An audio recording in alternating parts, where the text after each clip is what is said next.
প্রিয় ভাই বোনেরা, আসুন আমাদেরকে আজকে নিশ্চিত করতে হবে আমরা যে ধর্মের মানুষ হই, আমরা যে শ্রেণীর মানুষ হই, আমরা যে দলেরই রাজনৈতিক দলের সদস্য হই অথবা একজন নির্দলীয় ব্যক্তি হই, আমাদেরকে নিশ্চিত করতে হবে যে কোনো মূল্যে আমরা আমাদের এই দেশের শান্তি শৃঙ্খলাকে ধরে রাখতে হবে। যে কোনো মূল্যে যে কোনো বিশৃঙ্খলাকে পরিত্যাগ করতে হবে।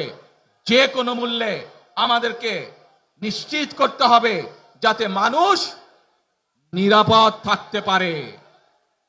শিশু হোক, নারী হোক, পুরুষ হোক, যে কোনো বয়স, যে কোনো শ্রেণী, যে কোনো পেশা, যে কোনো ধর্মের মানুষ যেন নিরাপদ থাকে, এই হোক আমাদের চাওয়া আজকে। প্রিয় ভাই বোনেরা, আসুন